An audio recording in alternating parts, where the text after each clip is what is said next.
محمد رسول الله. إن الحمد لله تعالى نحمده ونستعين به ونستغفره ونعوذ بالله من شرور أنفسنا ومن سيئات أعمالنا. من يهده الله فلا مضل له ومن يضلل فلا هادي له.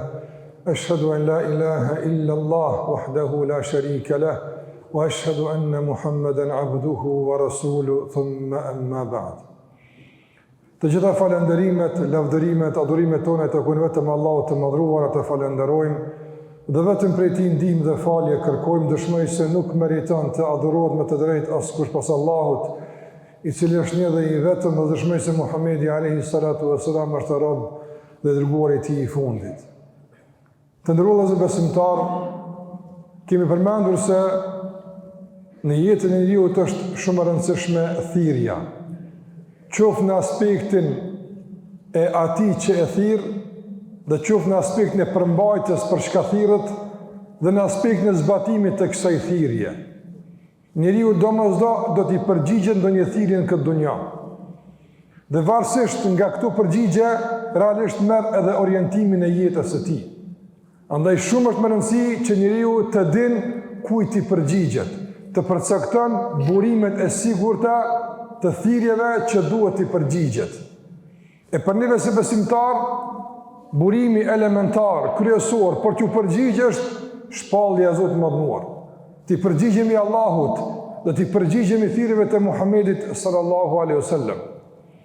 Për dikë kjo mund të duket e çuditshme, mund të duket e rezervuar, por në momentin kur ne lëshohemi në prezentimin e thirrjeve të Allahut te bareke ve teala, kuptojmë se sa janë këto thirrje përmbajtësore, sa janë këto thirrje në dobi të njerëzimit. Allahu xhallahu ala thret të gjithë njerëzit në përgjithësi dhe thret besimtarët në veçanti. Në çka Allah i thret njerëzit, kemi folur në hutbën e kaluar dhe kemi sjellë disa shembuj, një mostër e përgjithshme këtyre thirrjeve për të kuptuar se të gjitha thirrjet e Allahut drejtuar njeriut janë në dobi të njeriut, janë për të mirën e tij individuale, familjare, shoqërore, mbar njerëzore. Mbi bazën e këtyre thirrjeve njeriu realisht mund të garanton një jetë të qetë, të mirë, raporte të mira mes veti dhe shfrytëzim të dinjitetshëm të jetës dhe begative që e rrethojnë. Për te thirrjeve të Allahut drejtuar njerëzimit, kemi edhe thirrje që Allahu te bareke ve teala me to i drejtohet besimtarëve në veçanti. E këto thirrje janë të shumta. Unë dua sot të sjellë gjithashtu një mostër të këtyre thirrjeve që të kuptojmë dhe të informohemi më drejt në mënyrë më të detajzuar rreth asaj që Allahu na thret. A thuvall çka don Zoti për neve? Në çka Allahu na thret? Dhe kjo që do e përmendni sot është pak nga ajo shumë që e gjejmë në Kur'an, e që me siguri do të flasim ndoshta edhe në ndonjë hutbë të ardhshme për edhe disa thirrje tjera që sa më tepër të informohemi për thirrjet e Allahut drejtuar neve në emër të besimit që e bartim në zemrat tona. Thirrja e parë drejtuar besimtarëve në Kur'an në kapitullin Al-Baqara është thirrje shumë interesante që vije si përgjigje në një sjellje të pahishme, një tendencë për të nënçmuar dhe përbuz pejgamberin sallallahu alaihi wasallam. Vije si pasojë një komunikimi çnjerëzor të një grupi njerëzish që tentuan përmes kësaj thirrje dhe këtij komunikimi ta nënçmojnë dhe përbuzin Muhamedit sallallahu alaihi wasallam. E kemi përmendur disa të ndërlozur se në Medinë nuk ka pas vetëm besimtar, nuk ka pas vetëm njerëz që kanë besuar Muhamedit sallallahu alaihi wasallam. Kishte edhe të tjerë, kishte hipokrit që në brendi ishin jo besimtar, ndërsa shfaqeshin si besimtar. Dhe këta i bënin vazhdimisht probleme pejgamberit sallallahu alaihi wasallam. Madje edhe bashkëpunonin me disa prej fisëve të caktuara të hebrejve që ishin në Medinë. Në mungesë që ta përballojnë pejgamberin sallallahu alaihi wasallam me argumente, në mungesë që të dialogojnë me të si duhet për t'i ballavaquar argumentet dhe faktet, në mungesë që të pranojnë suksesin e pejgamberit sallallahu alaihi wasallam, ata kaluan në mënyra tjera që të komunikojnë pejgamberin sallallahu alaihi wasallam, përdorin shprehje të përgjithshme që me to synonin degradimin, injorimin dhe poshtimin e pejgamberit alayhi salatu wassalam. Andaj bëhet fjalë për një fjalor hipokritësh, bëhet fjalë për një fjalor të njerëzve që janë jo të formuar si duhet, për një fjalor që nuk buron nga mendja, për një fjalor që nuk buron nga arsyeja, nuk buron nga besimi, nuk buron nga edukata. Andaj që besimtarët të kujdesshëm se çfarë fjalori ka ai, me çfarë fjalori ai komunikon me botën, si i drejtohet njerëzve, është thirrja e parë në Kur'an, që t'jemi të kujdesshëm në fjalorin ton, në fjalët tona, në shprehjet tona, nga se me to mund të lëndojmë, mund të përbuzim dhe mund të nënçmojmë të tjerët. Apo është një çfarë thirrje e bukur? Andaj Allah tha: "Ya ayyuhalladhina amanu, la taqulu ra'ina wa qulu unzurna wasma'u." O ju që keni besuar, mos thuani ra'ina. Ra'ina është një shprehje që e përdorin hipokritët. Kinse kërkonin vëmendjen e pejgamberit sallallahu alajhi wasallam, dhe synonin që ta etiketojnë pejgamberin sallallahu alajhi wasallam si të përbuzur, të nënçmuar, pa vlerë dhe i vrasht dhe arrogant.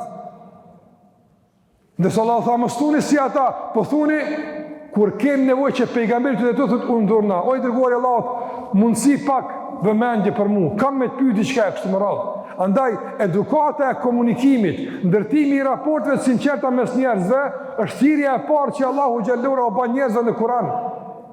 Andaj të ndërozër, çdo raport i mirë ndërtohet mbi bazën e komunikimit, dhe çdo rënim i raportit dhe kacafytje dhe agresion realisht ndërtohet mbi mungesën e komunikimit. Sa probleme kanë dalë për shkak të një fjale, e sa familje janë pajtuar për shkak të një fjale. Andaj një fjalë pajton dhe ndërton, po një fjalë mund të aceron, mund të rënon dhe mund të sjell probleme në mesin e njerëzve. Andaj Allahu na thret për ta pastruar gjuhën, për ta pastruar fjalorin, për ta ndërtuar këtë fjalor të komunikimit me të tjerët mbi bazën e besimit ton. Andaj sikur që është besimi unë i pastër, sikur që është besimi unë i sinqert, sikur që është besimi unë i kulluar, duhet të jetë ashtu edhe mendja jonë, mendimet tona dhe fjalët tona dhe komunikimi jonë. Andaj çfarë ka të keqe në këtë thirrje? Çfarë ka problematike nëse i përgjigjemi Allahut në këtë thirrje të ndërrozur? Thirrja tjetër që Allahu na thret të ndërrozur është Allahu xhallahu ala na fton që t'jemi bamirës, t'jemi dorëdhënës, t'jemi bujar. Na fton Allahu xhallahu ala që të braktisim kooperacinë, egoizmin, njësi kurse edhe ftoi të gjithë njerëzit. Allahu thot në Kur'an: "Ya ayyuhalladhina amanu anfiqu min at-tayyibati." O ju që keni besuar, japni nga të mirat mimma kasabtum, nga ajo që keni fituar. Allah na mëson që të japim nga ajo që kemi fituar, por cila? E fituar mirë dhe e dhënë mirë, e fituar halal dhe e dhënë halal. Shikoni edhe këtu, në thirrje më të veçantë më specifike. Allahu na mëson që të fitojmë me djersën tonë, të fitojmë me mundin tonë, të fitojmë përmes rrugëve të lejuara, përmes punëve të ndershme, të dinjitetshme dhe njerëzore, jo me aktivitete kriminale, jo me aktivitete njerëzore, në dëm të njerëzimit të vendit, e të popullit, jo kështu. Nga se ai që fiton kështu, sadakaja, lëmosha, dhënia e tij nuk është e mirë. Nga se ai që ndërtohet në të keqen nuk mund të jetë e mirë. E mira ndërtohet mbi të mirën dhe e keqja nuk përdhan pas të keqes dhe të dëmshmës. Na mëson Allahu xhallahu që të fitojmë drejt, fitojmë mirë. Prandaj thirrja që të jemi të zellshëm, thirrja që të jemi punëtor, thirrja që të fitojmë me djersën tonë dhe të jemi solidar dhe bujar, a është thirrje që rrezikon popullin dhe vendin? A është thirrje që duhet braktisur? A është thirrje që duhet treguar të shurtë dhe karsi kësaj thirrje? Apo duhet hapur veshët mirë dhe zemrën dhe me zell e sinqeritet të i përgjigjemi kësaj thirrje kaq të mirë, kaq njerëzore, kaq të rëndësishme që nga ajo që kemi fituar mirë të japim dhe të ndihmojmë të tjerëve. Madje Allahu xhallahu ala në vazhdim të diku më atje më poshtë Allahu xhallahu ala thotë: mos japni nga e keqja, nga ajo që ju pëlqen, diçka që është jashtë përdorimit, diçka që i ka skaduar afati, diçka që nuk e përdor, diçka që nuk është në përdorim. Mos jap këtë, nga se ty me ta padhon kishe me marrë vetëm symbylllazi, nuk kishe me marrë me vëmendje, nuk kishe me marrë me sy të hapur. Andaj diçka që se merr për veti, diçka që s'pëlqen ty, pse jep dikujt? Domethënë, sa për treguar se po japi, po sa i bën dobi atij që dhënë. Edhe në këtë dimension Allahu xhallahu ala kujdeset që t'jemi të kujdesshëm. Jo vetëm si fitojmë, jo vetëm si japim, po edhe çka po japim. Të japim atë që njerëz u hyjnë në punë, të japim atë që njerëz u duhet të u kryjnë punë, por jo diçka që realisht mund të jetë vetëm një shërbim që në vend që ne ta hudhim në mbeturinë e hudhaj tjetri, që ne i kemi dhënë sadaka, e ajo sadaka ka përfunduar në mbeturinë nga se është e papërdorshme, është e padobishme. Edhe kjo është ajo që Allah na thron të. Shikoni çfarë elegancë e thirrjes, çfarë elegancë e bujarisë, e fitimit, e dërdhënies dhe e përfitimit në thirrjen e Allahut te barekuhu teala. Të ndrozë në anën tjetër, njeriu ballavaçohet me sfrova të ndryshme në këtë dunjë, kalon për probleme të lloj-llojshme. Kush nga ne nuk ka sfida, nuk ka probleme, nuk ka sprova, të formave dhe të fushave të ndryshme. Njeriu sprovohet në shëndet, sprovohet në aktivitete të ndryshme jetësore, në pasuri, në tregti, në raporte me njerëz, e kështu me radhë. Sprova janë të lloj-llojshme. Prap Allahu xhallahu ala vazhdon me kujdesin e tij duke na thirrë që të kujdesemi për disa çështje të caktuara, të cilat na ndihmojnë t'ia dalim në jetën e kësaj bote, pavarësisht çfarë është sfida dhe cili është problemi.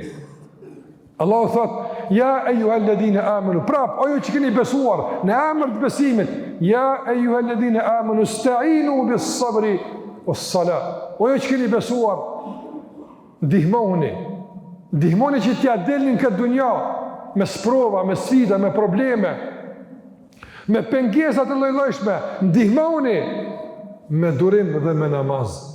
Durimi i rëndësishëm të ndërvozë, sabri praktik, aktiv, sabri i mirë, durimi i njeriut, është këshilla e Allahut azza wa jall, nga se mas çdo vërtësie vije zgjidhja, vijnë lehtësimet, por me durim, jo me nxitim, jo me nguti, jo me pikëllim e mërzi, po me sabër, çështjet zgjidhen me lejen e Allahut mënduar. Dhe krahas sabrit, Allahu xhallahu ala ka mësuar që ta fuqizojmë raportin me Allahun xhallahu ala, was-sala, ndihmoni dhe me namaz. Sa më e fort lidhja me Allahun te barekuhu teala, më i fuqishëm grushti karshi problemeve, karshi sfidave. Njeriu sa më i lidhur me Allahun te barekuhu teala, aq më i qëndrueshëm, aq më stabil, aq më i fuqishëm në raport me çdo sprovë në këtë dunjë të ndërlozur. Aisha radiallahu anha thot, shikoni këtë udhëzim praktik që na jep Muhamedi sallallahu alaihi wasallam. Gruaja e tij thonte kështu: "Kana sallallahu alaihi wasallam idha hazibahu amrun fazi'a ila as-salat."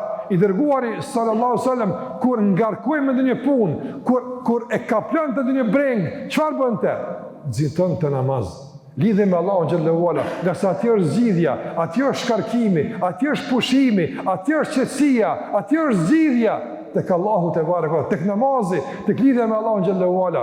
Andaj një thirrje që të mëson si mi mbjetuar këtë dunjë, një thirrje që të bën të fuqishëm, ka çdo sprovë, çdo të lashe, një thirrje që ta don të mirën, që mos të gjynzosh, mos të dëshpërosh, mos të pikëllosh, mos të mposhtesh në arenën e kësaj jete, pavarësisht çfarë sfide ke, çfarë të lashe ke. Një thirrje e tillë, padyshim se është shumë dashamirëse, padyshim se është shumë e mirëseardhur. Andaj duhet i përgjigjemi kësaj thirrje që Allahu na thret: "O ju që keni besuar, o ju që bartni në zemrat e juaja besim, tregoni të durueshëm, tregoni të përmbajtur dhe gjithashtu fuqizoni durimin e juaj dhe fuqizoni qëndrimin e juaj dhe stabilitetin e juaj me fuqizimin e raporteve me Allahun xhallahu ala, veçanërisht duke fuqizuar raportin me Zotin përmes namazit, fillimisht përmes faljes së namazeve obligative e pastaj edhe namazet tjera vullnetare. Çdo namaz është një kapje për litar të Zotit te barekuhu teala, është një fuqi, shtesë, një energji, shtesë për besimtarin që pastaj është i gatshëm të ballafaqohet me çfarë do sfidën këtë dunjë, atë i fuqishëm, stabil dhe i përballueshëm. Kjo është thirrja, në këtë Allahu thret. E në gjitha këto thirrje të ndërvozur, çka pat për Zotin? Në të parën thirrje, në dytën, tërën, çka pat për Allahun xhallahu ala? Asgjë. Ati nuk i duhet që ne atij të përgjigjemi. Gjithçka është për neve. Komunikimi mirë mes neve është për neve. Të fitojmë mirë, të shpenzojmë mirë është për neve. Të ndihmohemi në sprovat e jetës me sabër, me namaz është për neve. Allahu nuk kërkon asgjë për veten e tij, nga sa ti nuk i duhet asgjë. Andaj çdo thirrje që ne përgjigjemi, na që Allahu na ka thirr, realisht jemi përgjigjur vetvetes thirrjeve për mirëqenien, për rahatin dhe për dobinë tonë. Dhe kjo na bën me të vërtetë shumë më të zellshëm, shumë më të sinqert, shumë më të gatshëm që ti përgjigjemi çdo thirrje të Allahut te barekota për shkak se thirrje që rreth në esencë bart një zgjidhje për neve, bart një udhëzim, një lehtësim për neve, një dobi që e përmirëson standardin e jetës dhe garanton shpëtimin në botën tjetër. Dhe në fund të kësaj hutbe të ndërrozur, Allahu xhallahu ala thot: "Ya ayyuhalladhina amanu taqullaha." O ju që keni besuar, keni frikë Allahut, hakka tuqati. Por një frikë, një respekt, një besim të sinqert, serioz. Wala tamutunna illa wa antum muslimun. Edhe mos lejoni të vdesni dyshe po si musliman. Allahu na thret për seriozitet. Allahu na thret për sinqeritet. Ti përgjigjemi Allahut me besim serioz, sinqert, me përkushtim, një besim që ndërtohet mbi bazë të njohurive, dijeve, që sjellin bindje dhe një bindje që prodhon sinqeritet dhe zellshmëri në adhurim ndaj Allahut të Madhnuar. Dhe të vazhdojmë tutje. Allahu na thret që të vazhdojmë, mos të zbrapsemi, mos të dorëzohemi, meq ende duhet të vazhdojmë të jemi të përkushtuar në besimin tonë, na që kemi thënë se nuk ka Zot pos Allahut, është i vetmi që meriton të adhurohet dhe se Muhamedi asëm është i dërguar i tij. Këto janë thirrjet e Allahut xhallahu ala, në këtë Allahu na thirr, dhe në dhjetra thirrje tjera, me këtë përmbajtje që gjitha këto janë për të mirën tonë, për dobinë tonë dhe për rahatinë e mirëqenien tonë në këtë dunjë edhe në botën tjetër. Allahu na mundsoj që të përgjigjemi këtyre thirrjeve kaq dashamirëse, kaq bujare, kaq të mira, kaq dobishme për neve, nga se kush thret më mirë se Allahu dhe kush flet më drejt e më saktë e më vërtet se Allahu. Kërkoni falje nga Allahu, nga se Allah është falës dhe është mëshirues. Aqulu qawli hadha wa astaghfirullaha li wa lakum fastaghfiruhu innahu huwal ghafurur rahim. Alhamdulillahi rabbil alamin wa afdalus salati wa tammu taslima ala khayri khalqillahi ajma'in nabiyina Muhammad wa ala alihi wa sahbihi wa sallama tasliman kathira. Të ndërlozër në përmbyllet të kësaj hutbeje duhet të pranoj se ka shumë thirrje e që është e pamundshme gjitha ato të shpalosim e të përmendim në kuadër të hutbës, qoftë një apo dy hutbe. Por dua të përmbyllim me një thirrje interesante që Allahu na thret timi të kujdesshëm në situatë caktuar, e që ky kujdes tregon realisht formimin e besimtarit, tregon realisht mendësinë e besimtarit, tregon realisht pjekurinë e besimtarit dhe edukatën e tij. Allahu xhallahu ala na ka mësuar si të sillemi në çdo situatë, çdo rrethon. Dhe çdo rrethon i ka specifika dhe i ka veçoritë e veta. Kur besimtari jam mësuar një adhurimi, duhet të jetë i kujdesshëm se përgjatë atij adhurimi duhet të jetë gjendja e tij më ndryshe se jashtë adhurimit. Kur flet Allah për haxhin që është afër,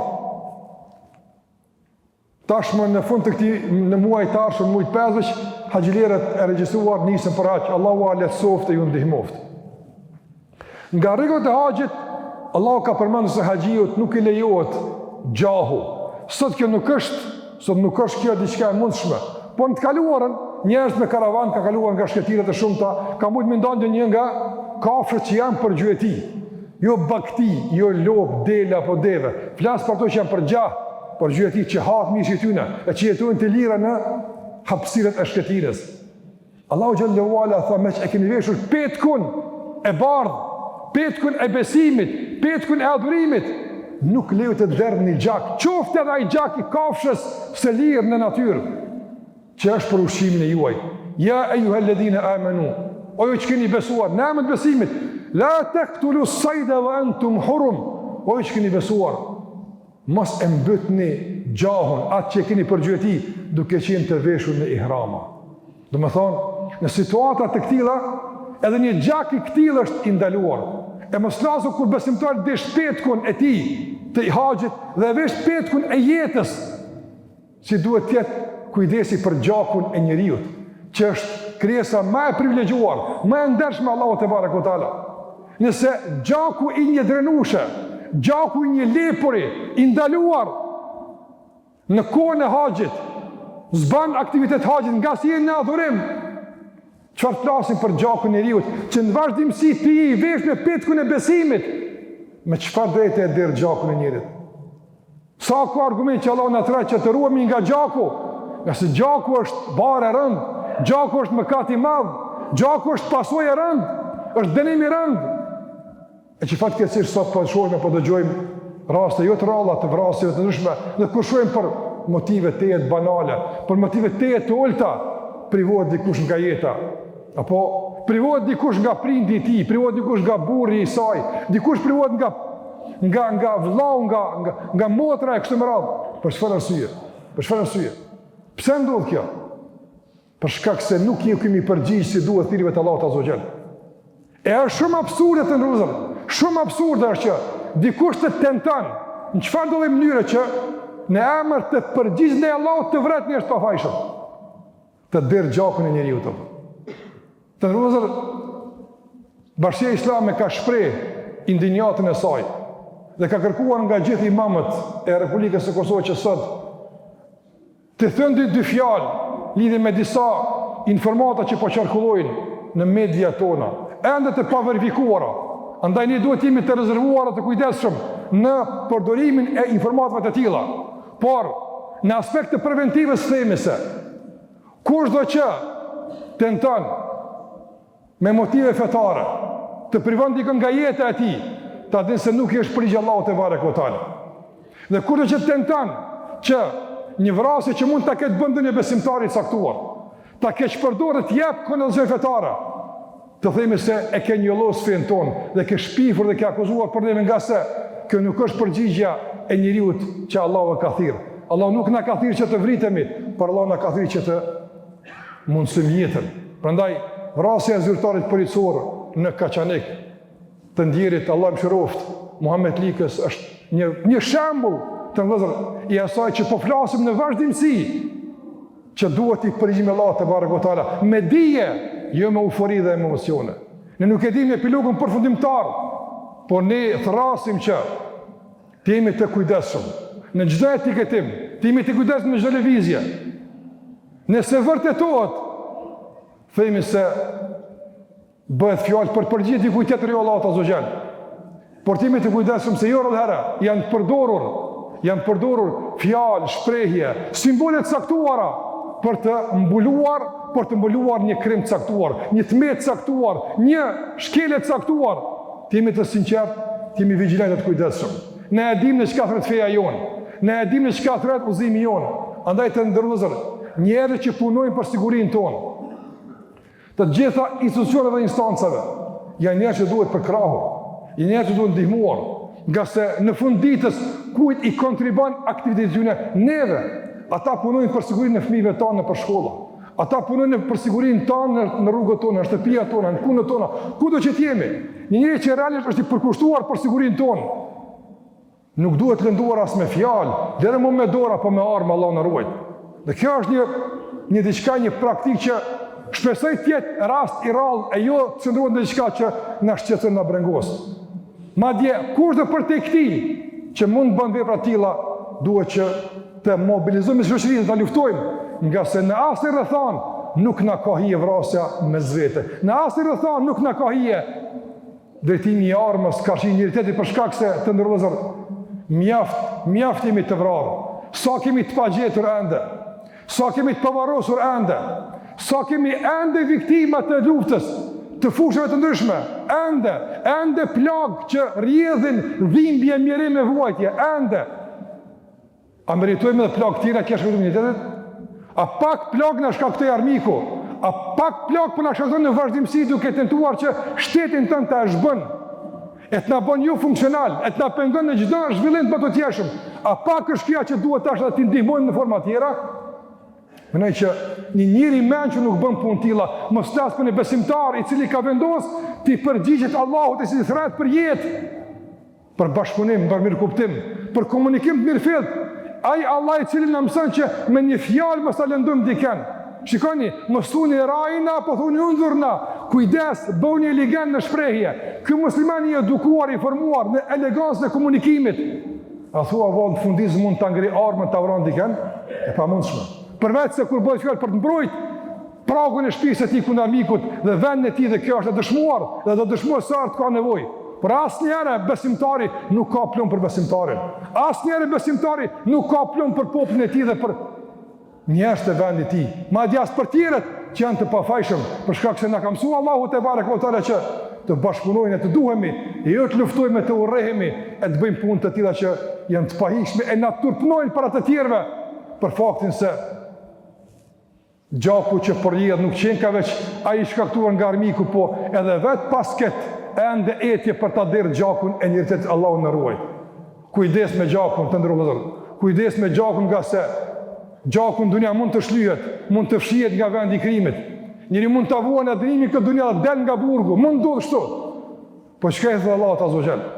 A dini që për një vrasje të pafajshme, thot pejgamberi sallallahu alajhi wasallam, për një vrasje të besimtari, Allahumma la dunjan e shkatran, se që lejon një gjak i tillë më udhër pafajshëm.